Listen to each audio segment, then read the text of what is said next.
What's up YouTube? Today I want to try and offer some advice to help take your training to another level.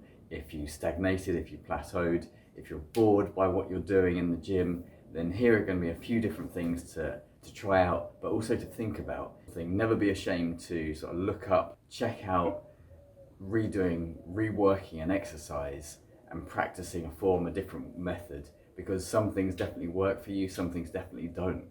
I've found that through trial and error. Now it's worth pointing out that no training program or particular way of doing an exercise is going to transform your entire training, your entire aesthetic look, your muscle stimulus. It has to go hand in hand with good, balanced nutrition.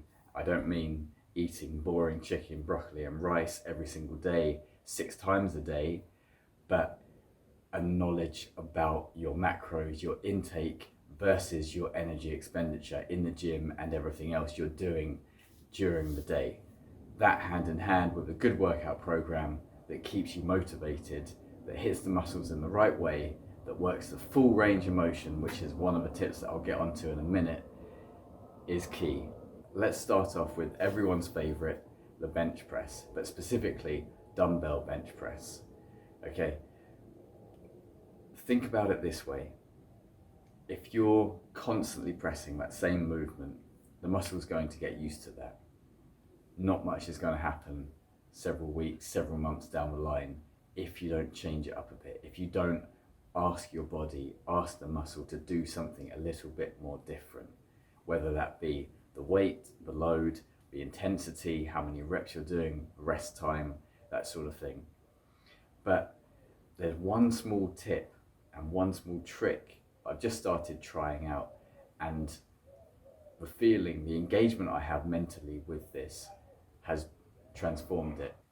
I realized that I, and probably you and a lot of other people, have been attacking the dumbbell bench press in particular completely wrong.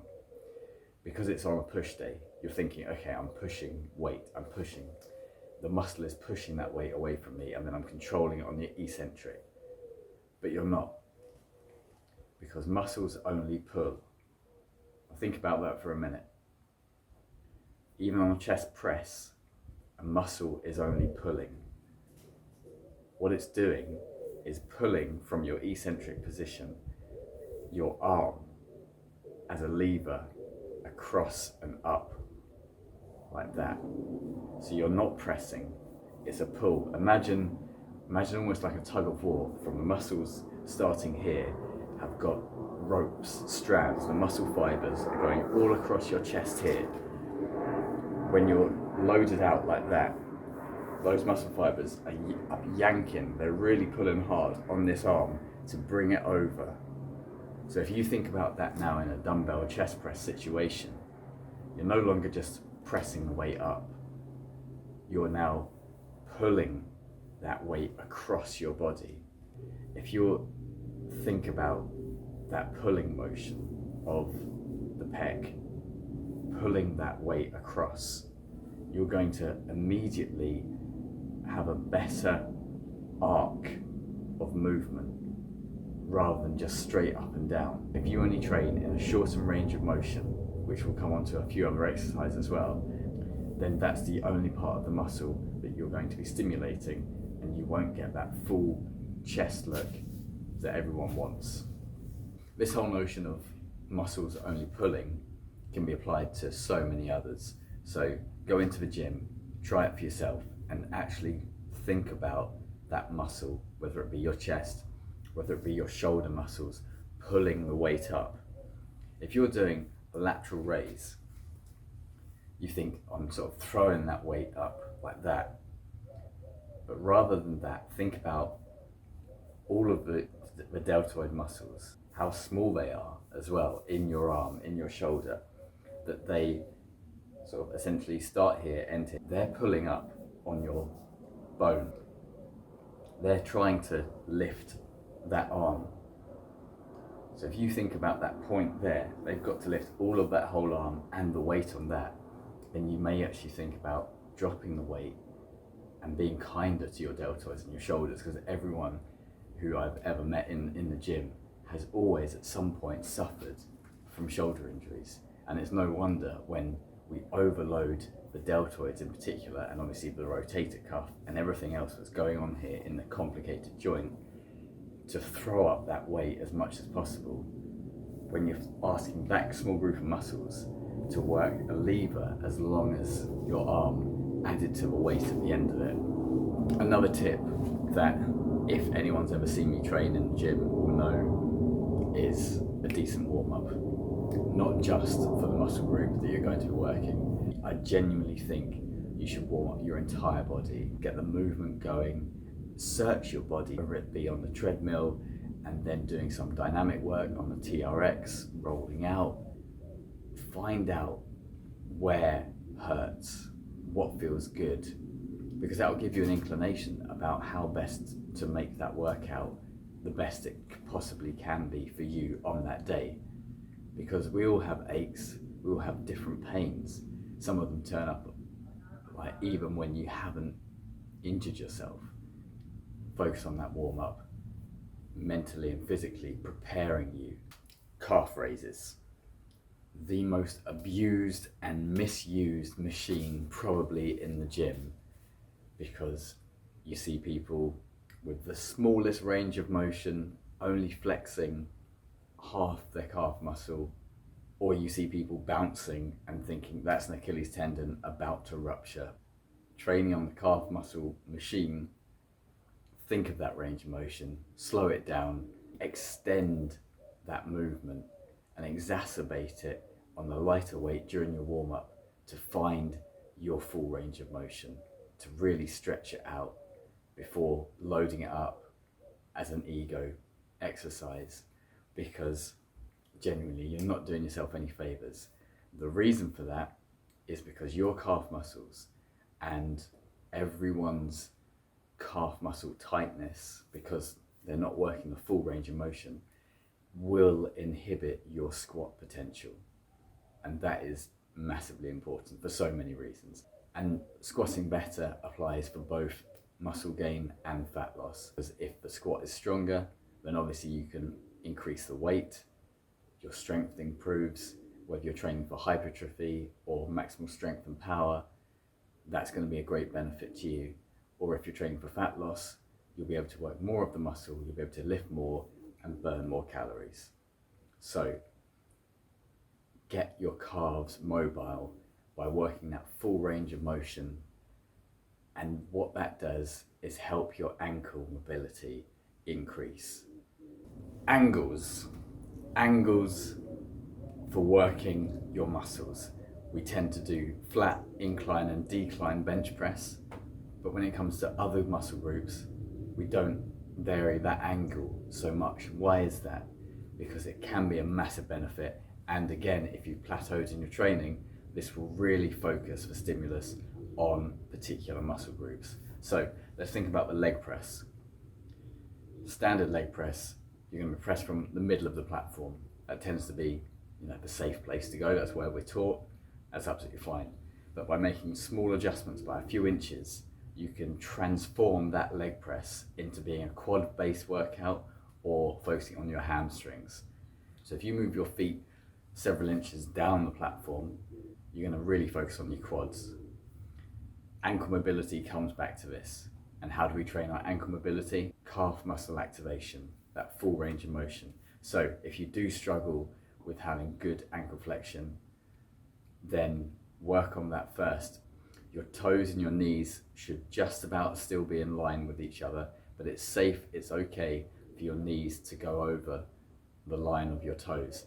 Obviously reduce the weight somewhat, because now we're focusing just on the quads. It's not a whole leg exercise, even though you're still going to be activating the glutes and the hamstrings to some degree. The quads are going to take this because of the angle you're working that leg press. On the flip side, shuffle the feet up to the platform so that it's just your heels pressing at the very top, and that transforms the leg press into a hamstring exercise, and you'll really feel it. Do a superset and then you'll know about it. For seated rows, I like to add an angle to the seat by either putting a few weight plates on it or a step, anything that you can find really. Now what this does is give you the option to then pull that weight lower and activate the full lat muscle, because your lat muscle essentially goes all the way down to here.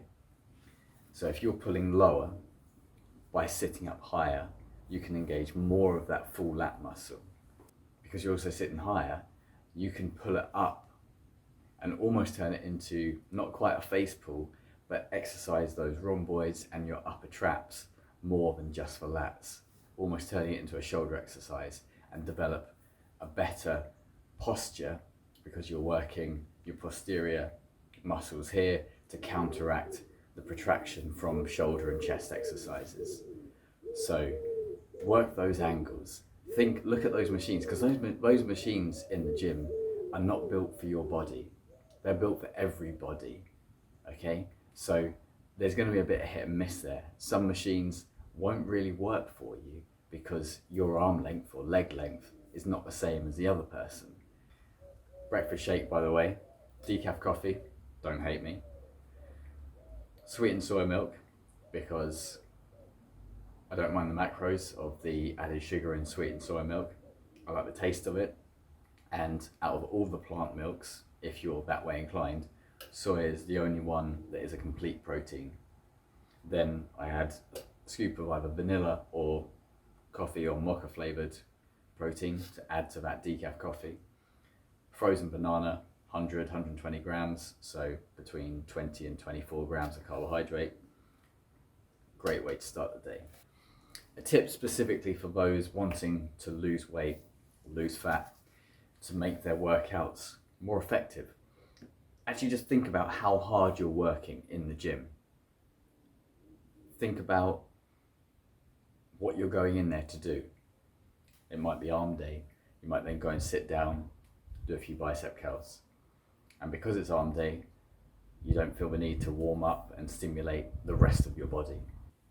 So actually just think about your caloric expenditure on that day of a workout and compare it to a leg workout or a back workout.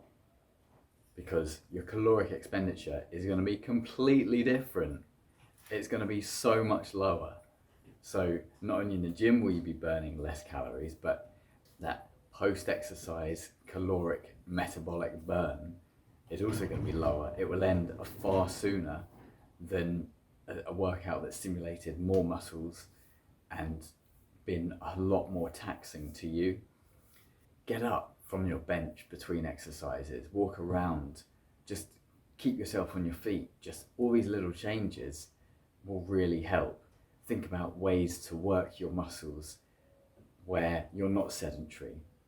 So do more stuff standing up. Don't always do seated dumbbells, shoulder press. Try and stand up. Do it half kneeling, so you're on one knee, because now you're working some stabilization muscles at the same time. Little tricks like that. If you're trying to burn fat and lose some weight, really just think about how you can make your body work that little bit harder during your workouts, especially if you're time poor, if you're trying to fit in these workouts around family commitments, around a hectic social life, anything like that. Then really get the most out of your workout by doing as much as the actual exercise as possible and more. Lastly, one of my favorite ways to transform a workout is to take an exercise where you'd always work both of your limbs together and use just one at a time. So it's tried and tested, you've probably done it yourself, but let's explore the reasons why it works, okay? So if we look at a dumbbell chest press again, rather than just doing a dumbbell chest press, you're going to hold one extended in an isometric position whilst you just work one side at a time, and then you work the second side. Why does it work? Well, you're increasing the intensity on several levels, because not only are you doing the same work on that part of the muscle, but you're increasing that work because it's having to hold that weight isometrically whilst the other does the work. Added to the fact that you're going to be working for longer, almost twice as long per set. Just small tips like that transform not just the physical, but the mental side. The reward you get from it afterwards is, yes, muscular, but also revelatory in terms of the mind, because you're thinking, wow, that really worked. I really could feel that working. Let's go again. And it will make you more excited, more ambitious, and more motivated to come back to the gym, because you know your body and how best to stimulate it and how to get the most out of those workouts. Obviously, not every day you're going to be wanting to push yourself to an extreme level. Some days you're going to be flagging mentally, physically, whatever it is, a long day at work. Okay, we all have those days. Not every workout is going to be perfect. So not every workout you're going to feel like you can push yourself to 100%. And that's okay. But just try. Sometimes just try. See what happens. What's the worst that can happen? Because it's very rare that you'll leave a gym regretting a workout, regretting trying something. Because something I always say to people is, the gym is a place to fail in. The gym is a place where you should fail. So go in there, push yourself. If you fail, you know you've pushed yourself to your limit at that point. What does that mean? You're going to come back stronger, mentally and physically. Physically, you'll fail next time, but on the next rep, or with a heavier weight with the same amount of reps. And then you go again. So think about it that way. Split that on its head. Failure in the gym is a good thing, okay? But I hope that's been useful in some degree. Maybe there's one or two things that you can take out there and give it a try. Let me know how it goes, and I'll see you soon.